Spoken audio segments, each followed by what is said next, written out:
예수께서 요한이 잡혔음을 들으시고 갈릴리로 물러가셨다가 나사렛을 떠나 스불론과 납달리 지경 해변에 있는 가버나움에 가서 사시니 이는 선지자 이사야를 통하여 하신 말씀을 이루려 하심이라.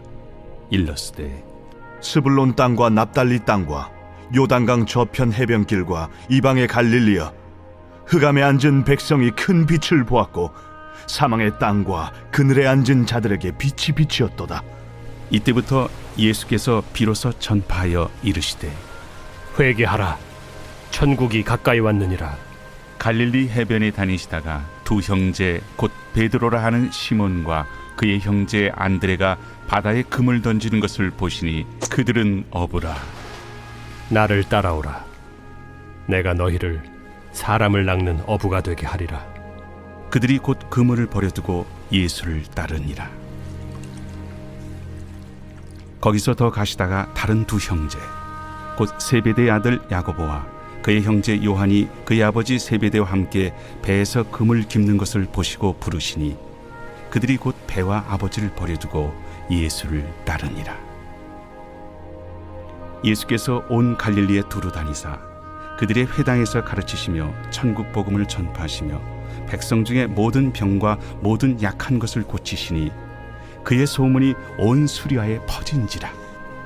사람들이 모든 앓는 자 곧 각종 병에 걸려서 고통당하는 자, 귀신 들린 자, 간질하는 자, 중풍병자들을 데려오니 그들을 고치시더라.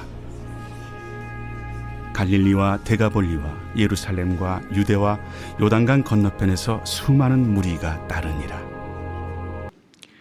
오늘은 우리를 제자로 부르시는 주님이라는 제목으로 하나님 말씀을 증거하도록 하겠습니다. 오늘 본문에서 우리는 예수님의 사역이 본격적으로 시작되는 것을 볼 수 있습니다.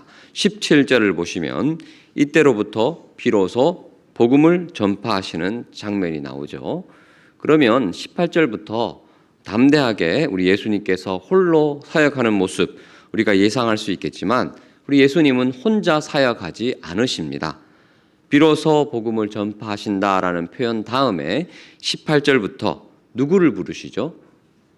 바로 제자를 부르시기 시작합니다. 왜 그렇습니까? 우리 예수님께서 혼자 사역하시기에 힘에 부쳐서 그렇습니까?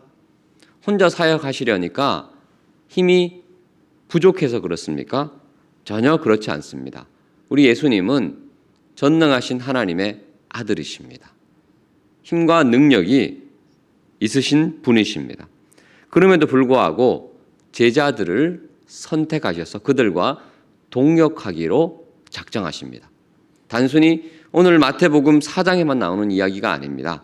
창세기부터 요한계시록까지 늘 전능하신 하나님께서는 부족하고 부족한 우리 한 사람을 택하셔서 하나님의 동역자로 삼으십니다. 이것이 언제나 하나님께서 일하시는 방식입니다. 구약에서부터 그랬죠. 세상이 타락했을 때 이 세상을 치유하고 고치고 회복시키기 위해서 하나님은 노아를 택하셨습니다. 아브라함 택하셨습니다. 야곱과 요셉을 선택하셨습니다. 모세를 택하셔서 이스라엘 백성들을 구원하셨습니다. 어두웠던 사사시대 사무엘과 다윗을 택하셨습니다.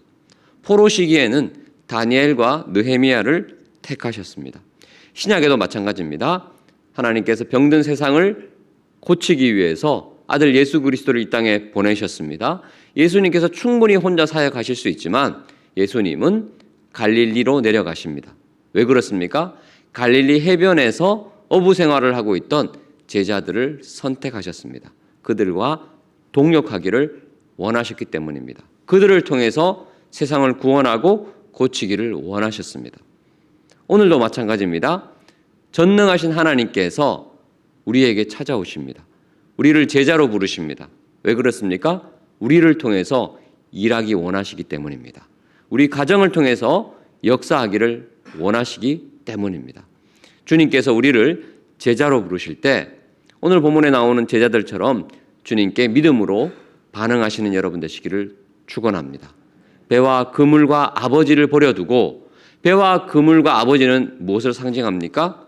내가 의지하던 것, 내가 기대던 것, 그것 버려두고 주님만 따르고 주님만 의지하라 하십니다. 그때 하나님께서 위대한 제자로, 위대한 사도로 베드로와 야고보와 안드레와 요한을 사용하셨던 것처럼 우리와 우리의 가정, 우리 교회를 들어 사용하실 줄 믿습니다.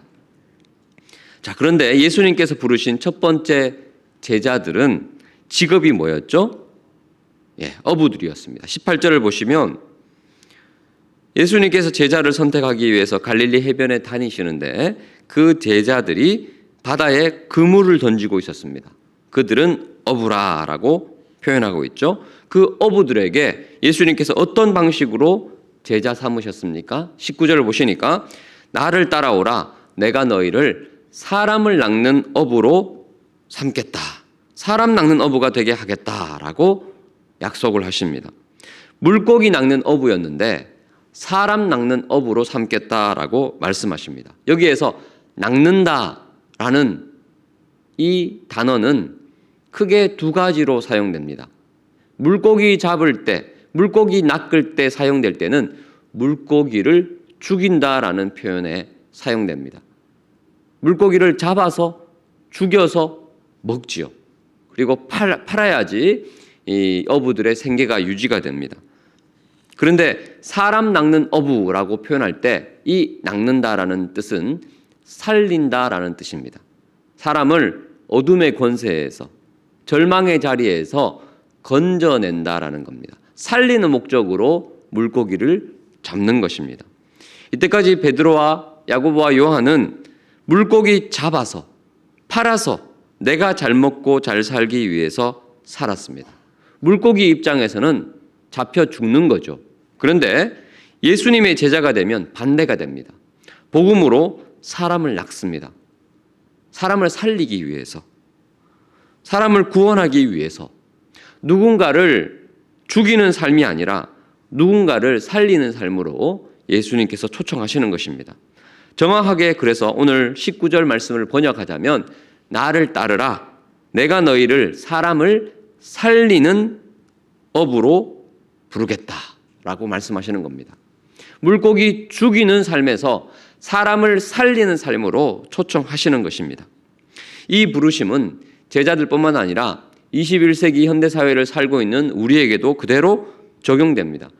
우리 예수님께서 오늘날 우리의 삶의 현장 가운데 나타나시면 뭐라고 우리를 제자로 부르실까요?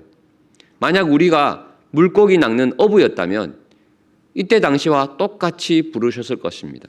내가 너를 사람 낚는 어부로 부를 것이다. 사람 낚는 어부로 초청한다라고 말씀하실 겁니다. 만약 우리가 학교 선생님이라면 학교와 학생을 살리는 선생님이 되라라고 부르셨을 겁니다. 내가 만약 회사원이라면 회사와 직장 동료를 살리는 직원으로 하나님께서 부르셨을 것입니다. 내가 만약 사장님이라면 기업을 경영하는 오너라면 내가 섬기고 있는 그 회사 직원들을 살리는 삶으로 우리 주님께서 부르셨을 겁니다. 택시기사라면 택시 타는 고객을 살리는 기사가 되라 하셨을 겁니다. 주부라면 우리의 가정 그리고 우리 집 주변의 이웃들을 살리는 주부가 되라고 부르셨을 것입니다. 학생이라면 공부의 목적이 내가 잘 먹고 잘 살고 성공하기 위해서 좋은 대학 가고 좋은 회사 취업하기 위해서 공부하는 것이 아니라 이 공부를 통해서 많은 사람들에게 유익이 되고 나라와 민족과 열방을 살리는데 사용되어지는 공부, 그런 열심히 공부하는 학생이 되라라고 부르셨을 것입니다. 우리 예수님은 우리의 삶의 자리에서 내가 잘 먹고 잘 사는 인생이 아니라 나의 최선을 다하는 인생을 통해서 많은 사람들을 살리는 사람 낚는 업으로 우리를 부르셨습니다. 우리 예수님께서 원하시는 제자의 삶이란 무엇입니까? 오늘 우리가 만나는 사람들이 있을 것입니다. 내가 대화하는 사람들이 있을 것입니다. 그들이 오늘 나를 통하여, 이번 한 주 나를 통하여 예수님을 만나서 절망의 자리에서 건진받는 그런 놀라운 생명의 역사가 있기를 주님께서 원하십니다. 그 역사에 아멘으로 화답하시는 저와 여러분 되시기를 예수 그리스도 이름으로 축원합니다. 자, 그렇다면 우리는 구체적으로 어떻게 그 명령을 실천할 수 있을까요? 23절을 보시면 예수님께서 제자들과 함께 이제 갈릴리 사역을 본격적으로 시작을 하는데 그들의 회당에서 가르치시며 천국 복음을 전파하시며 백성 중에 모든 병과 모든 약한 것을 고치시니라고 표현되어 있습니다. 큰 동사가 3개가 있죠. 가르치고 전파하고 치유하시는 사역을 하십니다. teaching, preaching, healing 이렇게 3가지 사역으로 요약할 수 있습니다. 이후에 제자들이 하나님의 위대한 사도가 되었을 때 사도행전에 보시면 마찬가지로 이 3가지 가르치는 사역, 전파하는 사역, 치유하는 사역을 그대로 이어갑니다.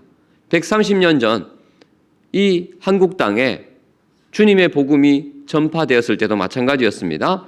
이 3가지 사역, 가르치는 사역, 전파하는 사역, 치유하는 사역을 선교사님이 그대로 이 땅에 행했습니다. 건강한 교회는 어떤 교회냐? 주님이 원하시는 제자들은 어떤 삶을 사느냐?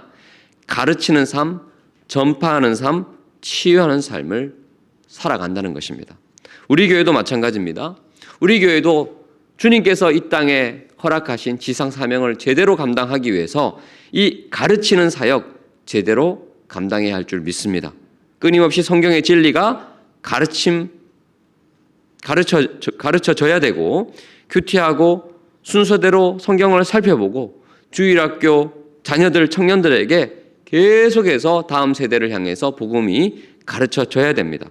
반복해야 되고 지속적으로 하나님 말씀이 가르쳐져야 됩니다. 이것은 교회 내부의 사역이죠.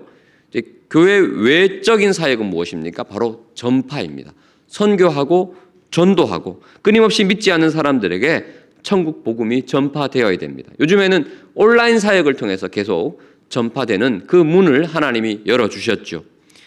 교회 외부적인 이런 전파하는 사역, 그리고 교회 내부적인 가르치는 사역이 계속될 때 어떤 사역이 덩달아 일어나게 됩니까? 바로 육적, 정신적, 경제적, 영적 질병에 걸린 수많은 사람들이 치유받는 역사가 우리 교회를 통해서 우리 성도들의 삶을 통해서 일어나게 될 줄 믿습니다. 바라기는 우리 모든 창일의 성도들, 권속들의 삶을 통해서 우리 교회의 사역을 통해서 가르쳐지고 전파되어지고 치유되어지는 놀라운 예수님의 제자의 사역이 계속해서 일어나는 은혜가 있기를 예수 그리스도 이름으로 축원합니다. 말씀을 기억하면서 기도하도록 하겠습니다. 주님, 제가 사람을 택하여 사용하시는 우리 주님의 부르심에 아멘으로 응답하게 하여 주옵소서.